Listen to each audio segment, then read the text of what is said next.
आप सभी को पहला राम राम, जय देव, जय इष्ट देवों की। सबके अंदर वो बैठे उस परमात्मा को और राधे कृष्ण को कोटि कोटि प्रणाम। जय हो कुल देवों की। आज एक दृष्टांत याद आया।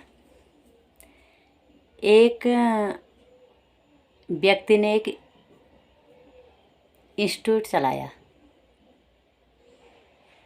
और उसके अपने ऑफिस के बाहर से उसने एक चिट्ठी चिपकाई। बोला कि इस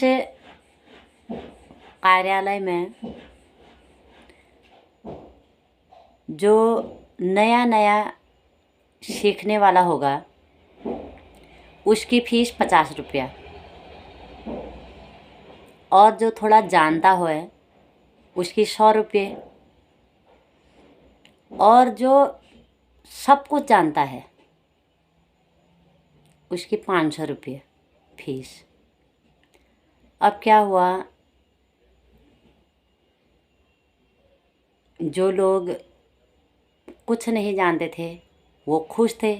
50 रुपये में तो मुझे अच्छा मिल रहा है और मुझे सीखना चाहिए। अपना एडमिशन करते गए और खुशी से जाते रहे। जो थोड़ा सीखे हुए थे उन्होंने कहा चलो जहाँ से सब कुछ सीख ले, इतना पैसा जा रहा है वहाँ से थोड़ा और सही। और जो तीसरे नंबर का जो बहुत कुछ सीखा हुआ था वो अंदर गया और उसने प्रश्न पूछा। जो बिल्कुल नहीं जानता है उसे 50 रुपये, जो थोड़ा बहुत जानता है उसे 100 रुपये, और जो सब कुछ जानता है उसे पहले से सब कुछ पता है और उससे 500 रुपये। इतना अंतर क्यों? उसे तो कम लेना चाहिए, उसको तो सब कुछ आता है, वो होशियार है। तब उस गुरु ने कहा जो बिल्कुल नहीं जानता है वो भोले भाव आएगा और सब कुछ सीख लेगा। जो जो मैं सिखाऊंगा वह हाँ जी कहता हुआ वो सब कुछ सीख जाएगा। और जो दूसरे नंबर का होगा वह अपनी थोड़ी बुद्धि तो लगाएगा पर कुछ और सीखने का प्रयास करेगा। उस पर थोड़ी सी ज़्यादा मेहनत लगेगी। और जो तीसरे नंबर का है वो पहले से ही संसार को अपने मन में बसा करके लाया है।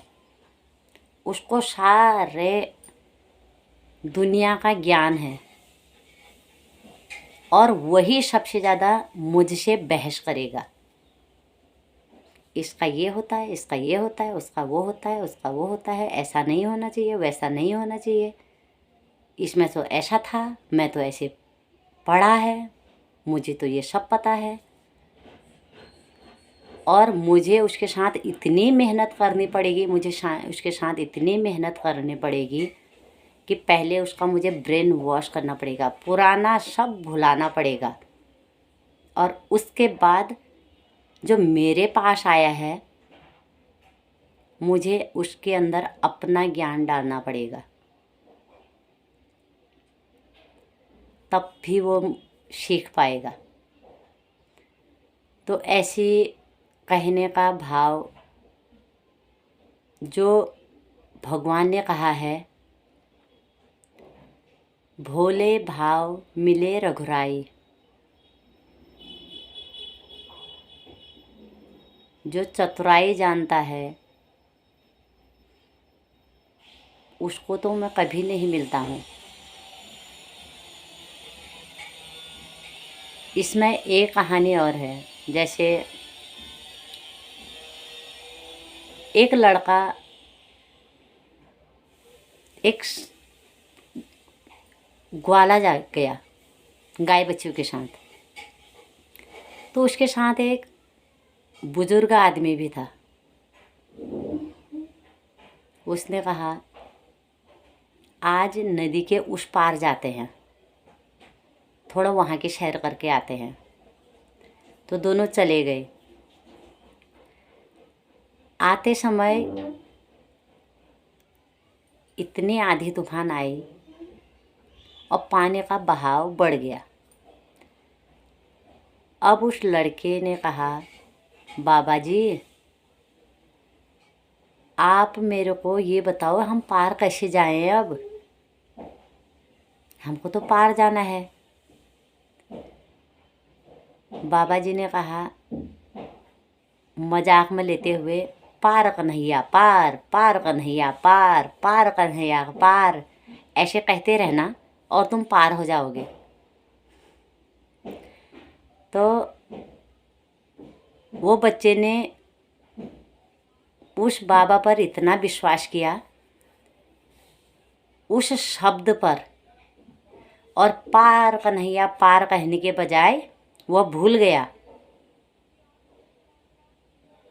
उसने कहा चार गधैया चार, चार गधैया चार, चार गधैया चार करके वो पार हो गया। क्योंकि उसके मुंह में शब्द बदल गए थे पर भाव उसका परमात्मा का था।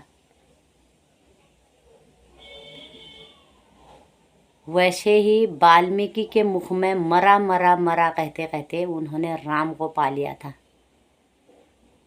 जो शब्दों में अटकता है वो भगवान को नहीं पाता है। जो भगवान को पाना चाहता है वह प्रेम की भाषा जानता है और प्रेम सब कुछ माफ़ कर देता है। अब वो बाबा जी से कहने लगा, बाबा जी मैं तो पार हो गया, आप भी आओ। बाबा जी कहने लगे, बेटा तुझे तो भगवान पर इतना विश्वास था कि तू चार गधैया चार करके भी पार हो गया, पर मुझ में तो इतनी भक्ति ही नहीं है कि मैं उस पर दृढ़ विश्वास कर सकूं। मेरा पैर तो वैसे ही डगमगा रहा है।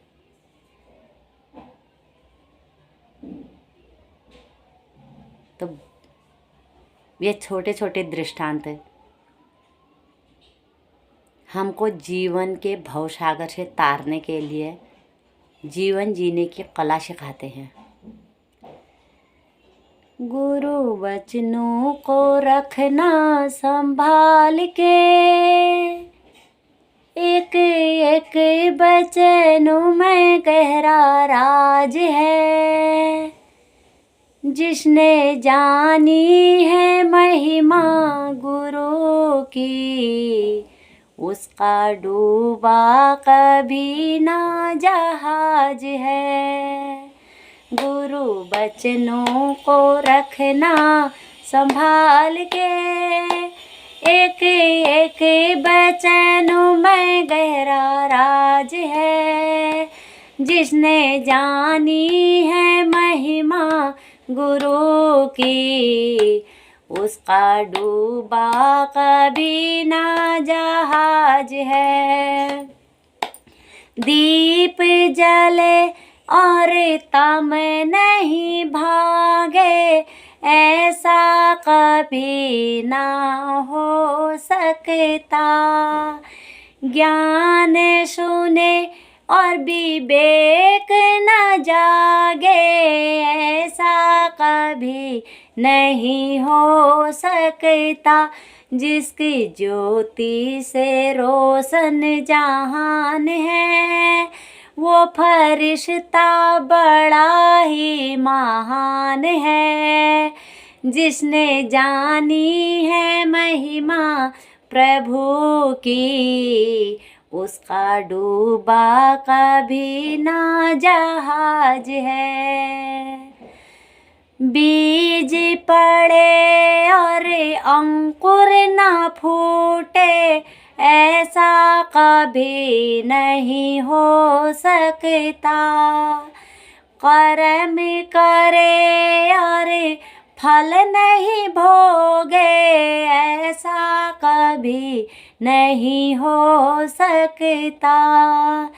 बीज पड़े और अंकुर न फूटे, ऐसा कभी नहीं हो सकता। कर्म करे और फल नहीं भोगे, ऐसा कभी नहीं हो सकता। कर्म करने को तू आजाद है, फल भोगने को तू लाचार है। कर्म करने को तू आजाद है, फल भोगने को तू लाचार है। जिसने जानी है महिमा गुरु की, उसका डूबा कभी ना जहाज है।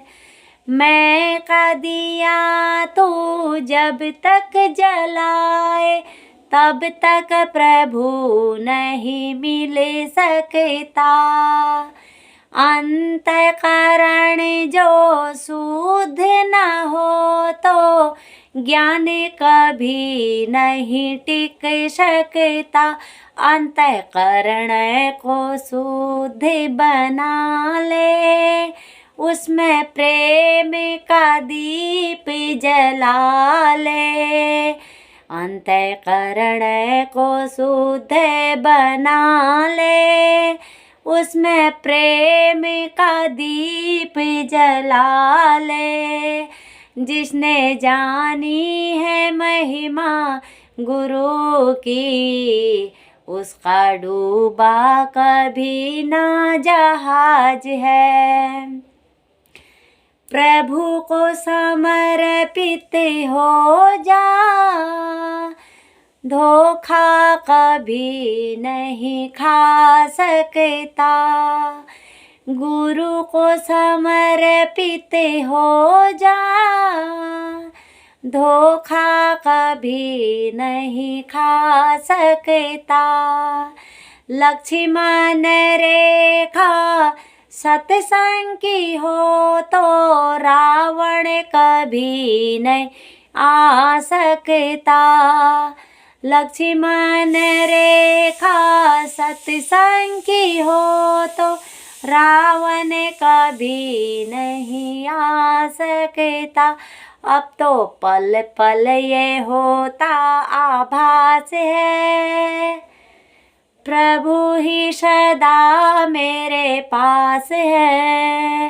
अब तो पल पल ये होता आभास है, सतगुरु ही सदा मेरे साथ है।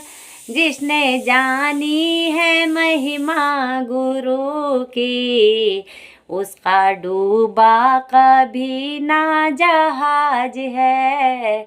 उसका डूबा कभी ना जहाज है।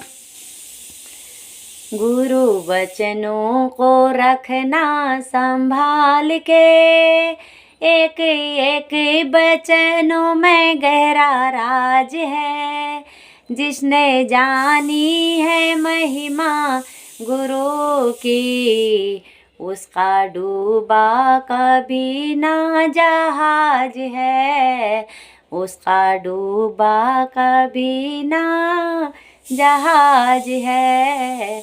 उसका डूबा कभी ना जहाज है। आप सबको बहुत बहुत धन्यवाद। भगवान की भक्ति के लिए कभी कोई कंपटीशन नहीं होना चाहिए। जैसे मीराबाई का जीवन जिसने पढ़ा होगा, जो मीराबाई के साथ जिया होगा, मीराबाई को जब मंदिर से हटाया जा रहा था तो मीराबाई से कहा कि यहाँ स्त्री नहीं रह सकती, यहाँ स्त्रियों का वर्जित है। तब मीराबाई ने उस संत से, उस पुजारी से कहा, मुझे तो एक कृष्ण के अलावा कोई पुरुष ही नज़र नहीं आ रहा। एक कृष्ण पुरुष है, बकाया सब नारी है। क्योंकि उसकी रास लीला में साक्षात भोलेनाथ भी नारी रूप में गए थे, गोपी रूप में गए थे। तभी तो गोपेश्वर कहा है।